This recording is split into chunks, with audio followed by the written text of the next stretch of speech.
রতন আর রামু কাজের সূত্রে দুই বন্ধু, দুজনেই এই গ্রামে ওই গ্রামে নিজেদের হাতে বোনা শাড়ি বেচে সংসার চালায়। আজ দিনের শেষে বাড়ি ফিরছে তারা দুজনেই। আমার তো আজকের মতো শেষ, মোটামুটি ভালোই বিক্রিবারটা হলো আজ। হ্যাঁ, এইবার তাড়াতাড়ি বাড়ি ফিরতে পারলেই হয়। হ্যাঁ, যা বাকি রয়েছে থাক, এই পেরেন্টটা না পেলে আজকে আর বাড়ি ফিরতে পারবো না। এমনি কত দেরি হয়ে গেল।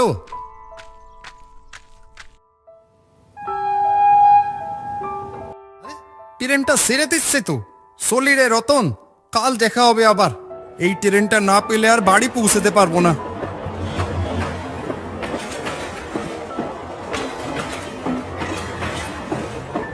আরে আরে সাবধানে যা, তুই ঠিক ট্রেনে উঠেছিস তো? ভালো করে দেখে ওঠ।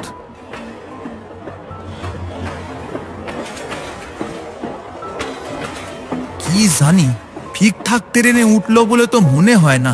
এরকম হুড়মুড় করে উঠে পড়লো, পথে কোনো বিপদে না পড়ে। ট্রেনে উঠে রামু দেখতে পেল ট্রেনের কামরায় 2-4 জন মাত্র লোক বসে আছে। রাত হয়ে গেছে বেশ অনেকটাই।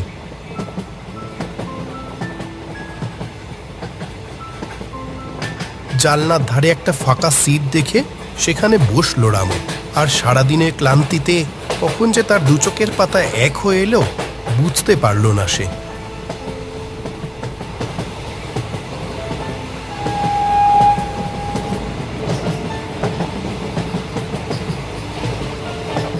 এক সময় প্রচন্ড জোরে ব্রেক কষে দাঁড়িয়ে গেল ট্রেনটা একটা স্টেশনে। আর সেই ঝাঁকুনিতে ঘুম ভেঙে গেল রামুর।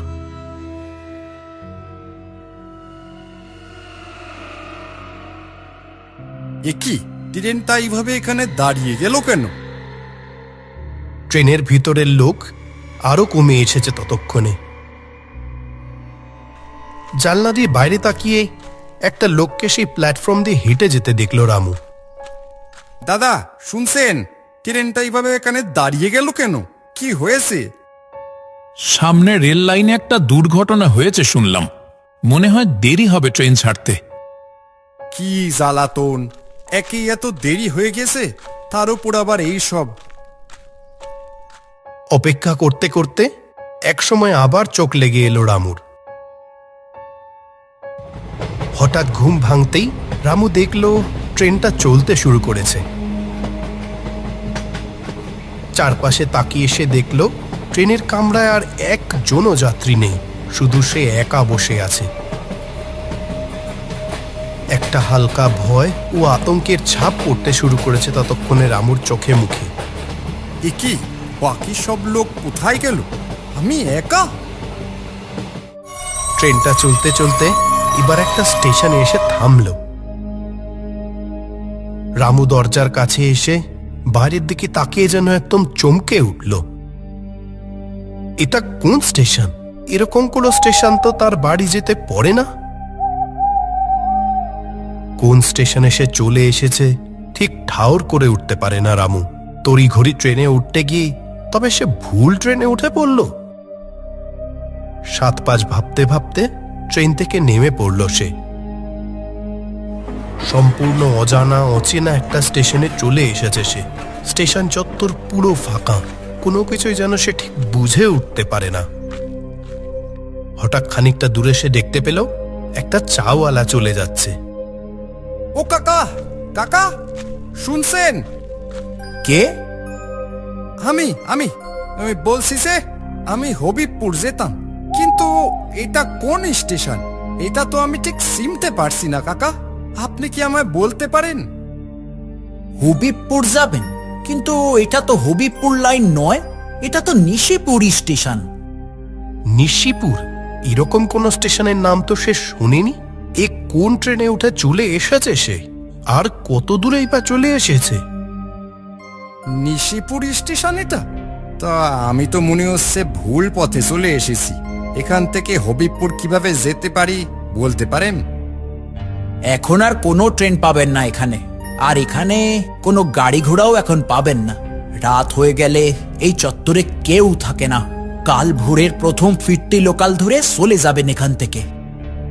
ও, আর কোনো ট্রেন পাওয়া যাবে না? ঠিক আছে, কি আর করার। তাহলে আমি এই স্টেশনে বসেই রাতটা কাটিয়ে দিই, সকালে প্রথম ট্রেনটা ধরবো। এই স্টেশনে থাকবেন? আপনি ভেবে বলছেন তো যা বলছেন? এখন রাত 9:30 শেষ লোকালটা চলে গেল। রাত 10টার পর এই স্টেশনে জনমানুষ থাকে না, আর আপনি সারা রাত এখানে থাকবেন বলছেন? চলে যান এখান থেকে। এই স্টেশনে রাতে কোনো জীবিত মানুষ থাকে না। মনে মনে বেশ ভয় পেল রামু, কিন্তু এই অজানা অচেনা জায়গায় কোথায় বা যাবে? তাই মনে মনে সাহস জুগিয়ে বলল, আমি ওই বসার জায়গাতে বসে রাতটা কাটিয়ে দিতে পারবো। এখন আপনাকে চিন্তা করতে হবে না, পারবো আমি, ঠিক পারবো। যা ভালো বুঝবেন করবেন, পরে কিন্তু আবার আমায় বলবেন না যে আমি সাবধান করে দিইনি। চললাম আমি, আর এক মুহূর্ত এখানে থাকা ঠিক হবে না। এই কথা বলে সেই চাওয়ালা লোকটা হন করে হেঁটে অন্ধকারে কোথায় যেন মিলিয়ে গেল। আর পুরো ফাঁকা নির্জন সেই স্টেশনটায় একা দাঁড়িয়ে রইল রামু।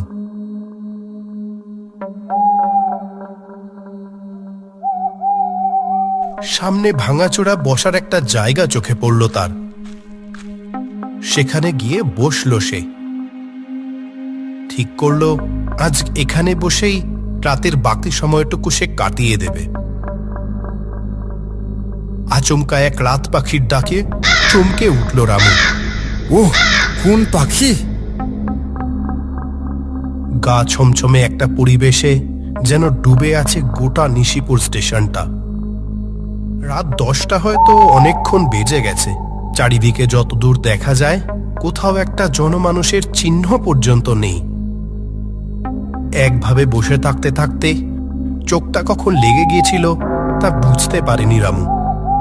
হঠাৎ অনেক দূর থেকে কোনো ঘড়িতে রাত 3টের ঘন্টা বেজে উঠল, আর সেই আওয়াজে ঘুমটা ভেঙে গেল রামুর।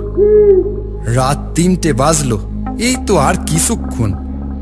তবে হঠাৎ তার একপাশে তাকাতেই ভয়ে চমকে উঠল সে। ওটা কে বসে আছে তার পাশে? আগা গোড়া কালো চাদরে মোড়া কেউ একটা কখন এসে বসেছে তার পাশে। এই শুনশান নির্জন স্টেশনে এখানে এটা কে এলো? কখন এলো? কে আপনি? এখানে কখন এলেন? এই গায়ের লোক নাকি? কোনো উত্তর না দিয়ে চুপ করে রইল সেই কালো চাদরে মোড়া লোকটা। রামু আবার প্রশ্ন করল, ও দাদা, শুনতে পাচ্ছেন? সেই লোকটি এইবারও রামুর কথার কোনো উত্তর না দিয়ে সেখান থেকে উঠে উল্টো দিকে খানিক হেঁটে অন্ধকারে কোথায় অদৃশ্য হয়ে গেল যেন।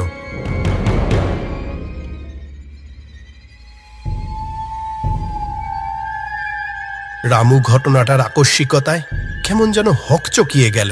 কে এই লোকটা? কোথা থেকে এলো? কোথায় গেল? এইসব ভাবতে ভাবতে আবার অন্য পাশে ফিরতেই দেখতে পেল ঠিক আগের লোকটার মতো হুবহু আরেকটা লোক কালো চাদরে মুড়ি দিয়ে তার পাশে বসে আছে। এইবারে সত্যিই প্রচন্ড ভয় পেয়ে গেল রামু। গলা দিয়ে স্বর যেন পুরো বন্ধ হয়ে এলো তার। কে কে ওখানে কে বসে আছে? এবার আগের লোকটার মতোই এই লোকটিও বসার জায়গা থেকে উঠে উল্টো দিকে হাঁটতে হাঁটতে মিলিয়ে গেল।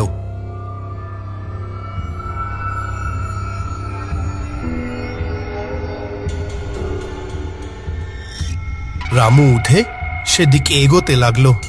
ভয়ে যেন তার গলাটা শুকিয়ে এসেছিল। একটু এগোতেই সে দেখতে পেল আরেকটা ভাঙাচোরা বসার জায়গা, আর সেখানে কালো চাদর মুড়ি দিয়ে একটা লোক পাশ ফিরে শুয়ে আছে। মশাই, আপনার কাছে কি একটু জল হবে? খুব পিপাসা পেয়েছে। এখানে চারপাশে কি যে হয়ে চলেছে কিছুই বুঝতে পারছি না। সেই চাদরে মোড়া লোকটির দিক থেকে কোনো উত্তর আসে না। ও মশাই, শুনছেন? একটু জল হবে? জল? এইখানে কোনো জল পাওয়া যায় না। এখানে শুধু মৃত্যুর ভয়। ও মাগো, বাঁচাও, ভূত!